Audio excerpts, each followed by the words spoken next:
Hello, I'm Tiffany Parks, and this is A Bittersweet Moment with Katy Sewell. Hello, this is The Bittersweet Life. I'm Katy Sewell, and this is your midweek Bittersweet Moment. Now, on Monday, we explored what life is like living abroad as an au pair, living with a host family and caring for their kids. We explored the good experiences and the bad. I hope you'll take a listen if you haven't already. I never was an au pair, and to be honest, I don't think I even considered the idea of doing something like that when I was between the ages of 18 and 30, which is the typical age of people who participate in this kind of cultural exchange. I think we are often so limited in our ideas of what we can do by what we've been exposed to. And while I had a couple of friends that went abroad during that age bracket, Tiffany included, I never felt like that was something that I could do. So instead, I worked as a temp worker, and I spent years as a waitress in a bar, and eventually I got an internship at a national public radio station, all while staying at home. But when it comes to caring for other people's children, that is something I do have some experience with. For many years, particularly when I was middle school age, I really enjoyed it. I thought I was good at it. But I think it may have also contributed to not wanting to have kids of my own. Now, there are many reasons I made the decision not to have my own kids. But regularly caring for other people's children did let me in on the secret that sometimes it is really, really boring. Sometimes it's very frustrating. You just cannot get the child to stop crying. I still vividly remember once laying on the floor and pulling a wooden dog on wheels back and forth for over an hour because it was the only way the baby I was watching would not cry. If I stopped the dog, the crying started again. But I really learned a lot when I agreed to babysit two sisters once a week for an entire year. They were both extremely energetic and inventive, and they liked me a lot, and I liked them, until we got to bedtime. I have never experienced two young women more able to delay the inevitable. Getting them to bed took hours. And even when they were in bed, the calls for more stories were endless. And if I wasn't reading to them, one sister was trying to wind up the other one. It was an untenable situation, and one I had unfortunately agreed to encounter once a week for a year. So something had to change. And you know what finally worked? Memorizing stories. Not reading to them, telling a story aloud. And there really is something wonderful about hearing a story told. And because even then, in middle school, I was obsessed with audio entertainment. Turns out I had a lot of stories memorized, word for word, as someone else had written them, because I had listened to them over and over and over again. So eventually, the sisters and me established a rhythm. They lay in their bunks, and I turned off the lights and began to talk. I'd talk while walking in circles through and around their stuffed animals. Sometimes they would ask me questions, but mostly they just listened, until eventually, and inevitably, they fell asleep. So today I want to play you one of the stories that I memorized and said aloud so long ago in that very restless bedroom.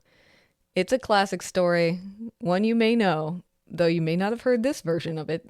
It's called The Monster in the Labyrinth. It's a creative radio production read aloud by Dermot Crowley and recorded at the Barge Studios in London in the 1980s. And while you listen to this story, you might hear a little bit of a hiss. That's because this is from an old cassette. Maybe a nostalgic sound for some of you. And if you hear a ding from time to time, well, that's the signal to turn the page. So, let's all be kids again and hear a story. The Monster in the Labyrinth.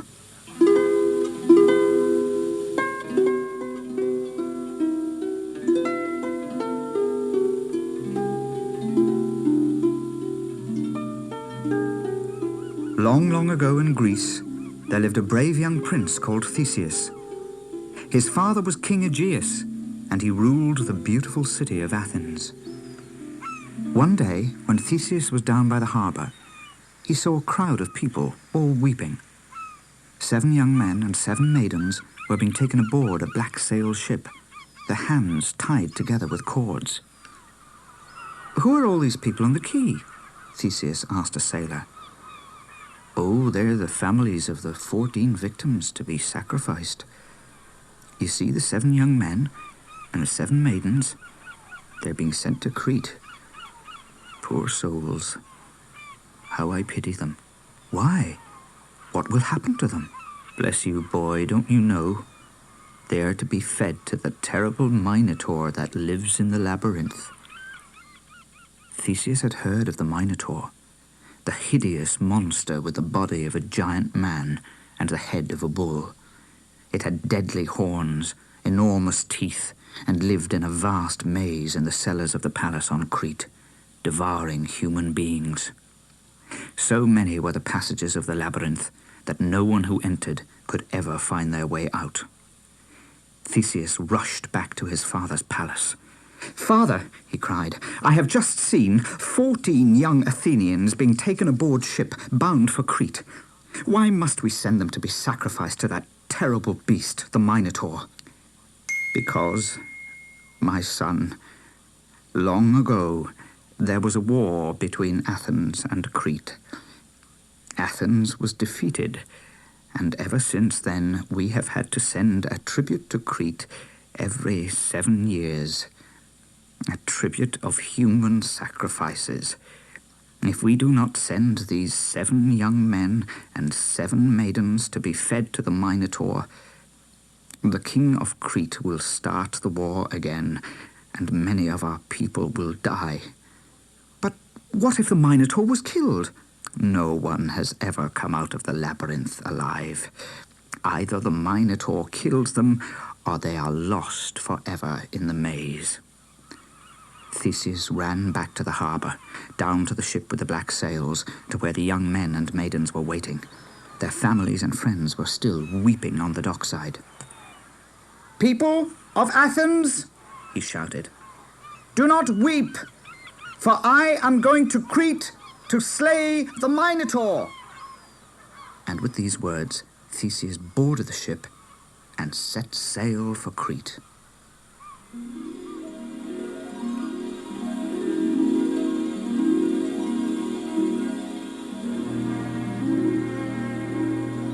After many days at sea, they arrived at the beautiful island of Crete. High on a cliff stood the magnificent marble palace of King Minos. His soldiers led the young men and maidens up the cliff path. Inside the palace, everything was painted gold and silver.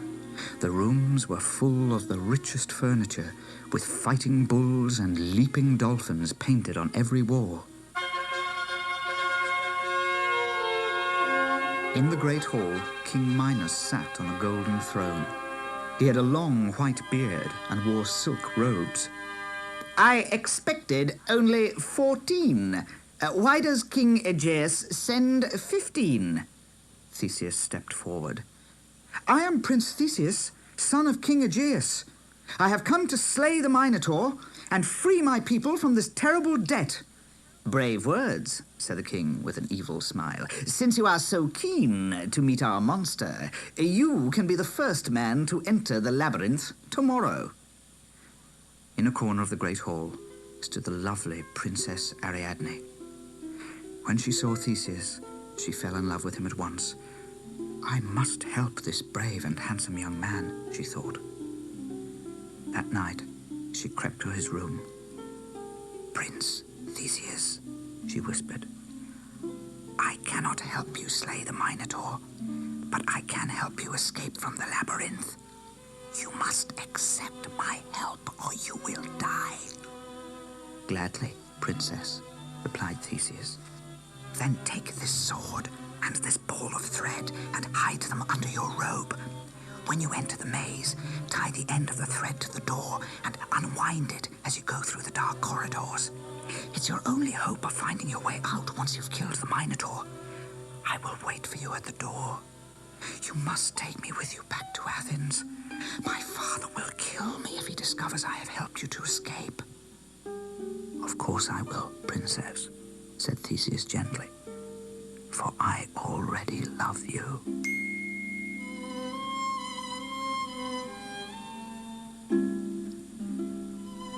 At dawn the next day, the king's soldiers led Theseus down to the labyrinth.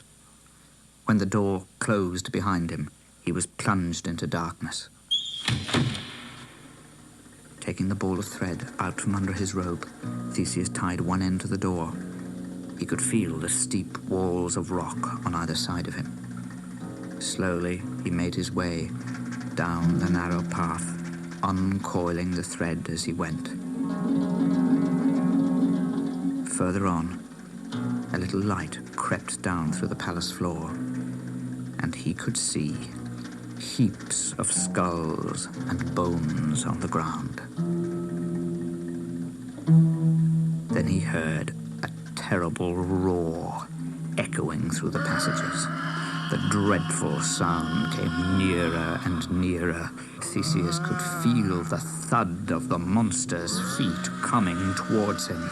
Suddenly, the hideous creature leapt at him, bellowing and roaring, but the prince sprang aside, clinging to the rock. Again, the beast lunged at him, and this time Theseus struck him a mighty blow on the chest. The Minotaur fell back, stunned, and Theseus grabbed hold of its huge, sharp horns.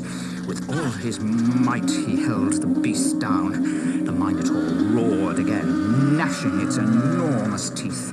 Theseus swiftly drew his sword and thrust it 3 times into the Minotaur's heart. The beast roared once more, and then lay still. In the darkness, Theseus fumbled for the dropped reel of thread. He found it, and then followed it, hand over hand, through the dark, winding corridors of the labyrinth. At last, he reached the door where Ariadne was standing. Seeing Theseus spotted with blood, she rushed up to him and embraced him passionately.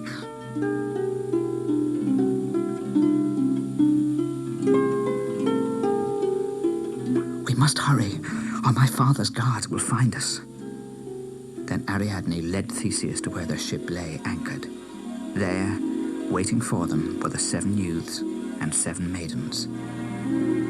And as the sun rose, they set sail for Athens.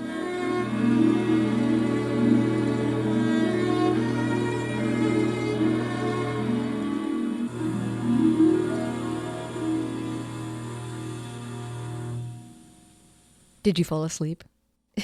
Isn't it fun to hear a story aloud? Whether or not you liked that story, isn't it just fun to hear someone tell you a story? Now, for me personally, having been on a walking tour with Tiffany, that's kind of what it's like. It's like being told a story, but instead of drifting off, you're standing in the real world. And if Tiffany's telling you about a labyrinth, you're probably walking through it at the same time. So many times I've been in Rome, I've thought, this is like living in a story. This is like living in thousands of stories. And if you've been listening for the last couple of weeks, you know that this October 2023, you are invited to join Tiffany and I for a storytelling adventure in Rome. We're gathering on October 8th and staying to the 14th. We've limited the number of rooms that can be claimed to 10. This is going to be a really small group. There's no getting lost in the bustle of a touring crowd of people. This is the first and possibly the only Bittersweet Life adventure we're going to take. And when you're not exploring with us, we'll be giving you guides to great places to eat and wonderful parks to visit, suggested itineraries of things you might want to see, and so much more. You're truly going to experience Rome in a way no larger tour company can provide you. You'll be touring Rome with us. You're longtime friends on the podcast, and you'll be hearing the stories behind all the marvelous things that you're seeing. You can get more information and claim your spot right now, today, right after you stop listening, by emailing bittersweetlifepodcast@gmail.com. That's bittersweetlifepodcast@gmail.com. Tiffany and I truly cannot wait to take this adventure, and we're really hoping that you want to come along. And until next time, this is The Bittersweet Life. I'm Katy Sewell. We'll talk to you next week. Bye.